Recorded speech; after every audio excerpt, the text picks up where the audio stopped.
got a 2017 Mk7 GTI with a 14-foot length, 5.5-foot width, and about a 4.5-foot height. You can fit practically anything in this egg-shaped box of fun. And with a 2-liter AE 888 engine, you're getting great fuel economy, and you're making about 220 horsepower.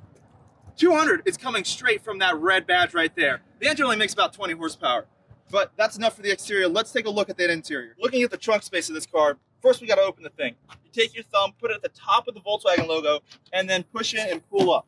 With that, you have about 23 cubic feet of storage in here in a box shape with a low loading height. So you can easily lift up anything in there. If that's not enough space for you, you can push down the back seats with an additional 30 cubic feet of storage. People just have to lay flat like this. But you know what?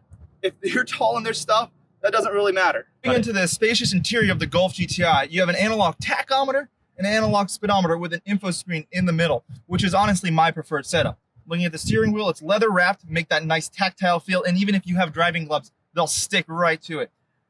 At the steering wheel, you have an intricate detail on the Volkswagen logo, so when you hit that honk, it's at least pretty and nice to touch.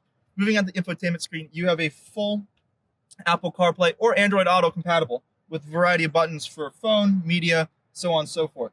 Your HVAC controls are all dials and knobs, which is very important this day and age. You don't want to be messing through touchscreen and other crap just to get to adjust your AC a couple degrees.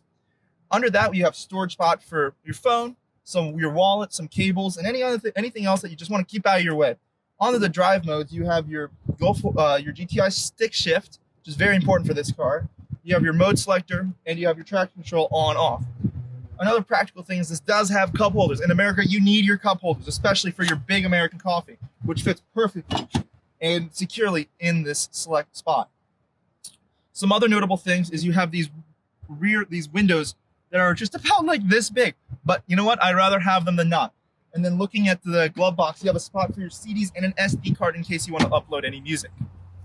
While in this small package, you might think, but the back room might be compromised. I am 6'3", a rather large adult, and even with my current driving position, my knees are on the rear seat, and my head is touching the roof. But it's comfortable. I would do this for at least 2 or 3 hours, no problem. And here are some revs. Nice little turbo inline 4. In this awesome Mk7 GTI Golf with a stick shift, so bear with me, fellas. We're gonna have to test my ability to drive a stick shift here, and we're off. My one complaint about this car, and I've mentioned it to the owner, is that you can't really hear anything. So for when you're learning, you just kind of have to be extra aware of that fact. But other than that, it's loud enough that you can hear what's going on. But yeah, nice and smooth. So far so good. Down the road, I do have a first little note here, a little first impression, is that this car, the entire feel of this car is like from 0, like in percentage level of wanting to drive it, from like 0 to like 3. It is very soft and nice, but the moment that you give it just like a little bit of, oh, let's have some fun, it goes, okay, cool. And it changes its almost personality immediately, which is really awesome for this type of vehicle. You know, it's, again, the idea is this the most sporty daily car, and vice versa, daily sporty car? And its personality so far is going fantastically. All right, now that we're cruising here at 60 miles an hour on the Auburn, Alabama highway, freeway, super Autobahn, little couple facts. You know, so far it's quiet in here, as I mentioned before. The ride's very comfortable. You know, you can hear and feel the bumps a little bit, but it's not catastrophic. You know, your spine's not getting absolutely demolished. And those are some first impressions of the highway. Left, make sure our blind spot's clear. Give it a little throttle, and it just kind of putters along. There's no real stress on it. Obviously that was a light pass, but it didn't feel like I was flooring it. I was not Tokyo drifting through these past these people, and that's kind of the first impression passing about it. This isn't the most sporty road, and we're not really hauling this thing, but we're just a little bit ago. And I will say again, it does the job of sporty daily incredibly well. It has a little bit of body roll, but that's just to tell you, hey, you're turning.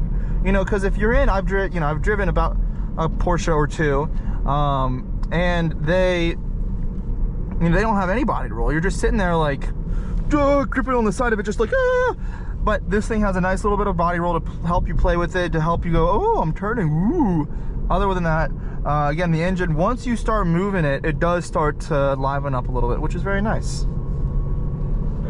On the conclusion, we'd like to ask the owner just a couple questions to really get an idea of the real-world application and flaws, or even the pros and cons of this car. So here's Aaron Cramp. He's the owner of this Mk7 GTI.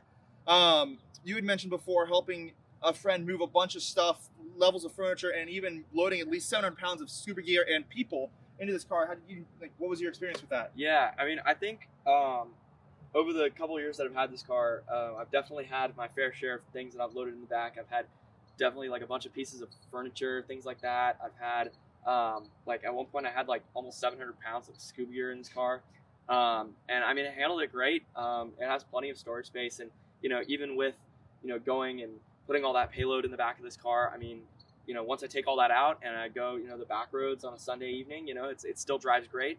And so, talking about those back roads, you said you have a friend that has a Porsche 997. Was it? Yeah, no. So I have a buddy of mine. He has a 996 Carrera, and it keeps up with it on the back roads. So I mean, it's I won't go as far as to say it's a fast car, but it definitely is quick. It's definitely quick. It can definitely keep up with some sportier cars, especially considering that when it was made, it was very, very powerful for.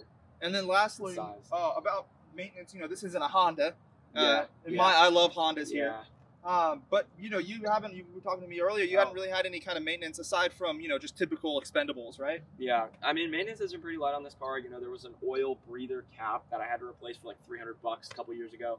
But that's really been about it outside of major oil, just normal oil changes, coolant fill-ups, just things like that. So it's been a pretty easy car to own. I have really zero complaints about it. Wonderful. And then the last question, again, the title of the video, is this the best sporty daily car that you can buy at all? Would you rather have this, again, about $20,000, $25,000 for this car, or get a GTI, a brand new Mark 8 GTI for about $35,000, $40,000 and save the money or use it for upgrades? I mean, I think I'm obviously biased because I have a Mk7 GTI, but I'm obviously biased because I have a Mk7 GTI, but I really do think this is the best generation of GTI. I mean, I think the interior quality on this car, the way it looks, the way it drives. I mean, with the Mark 8, you still get the EA 888, but only with about 30 more horsepower. So I don't think that's worth. Right, and you can make up the difference. And you could totally make the difference up with a tune. So I don't think that going for the Mark 8 is necessarily worth it. But to each his own. And some people like the Mark 8. On that bombshell, yeah, that's the conclusion. This is currently, in our opinion, the best daily sporty car until we look at the brand new Civic Si, which will hopefully be coming soon. Thank you everyone for watching. Hopefully you like, comment, and subscribe.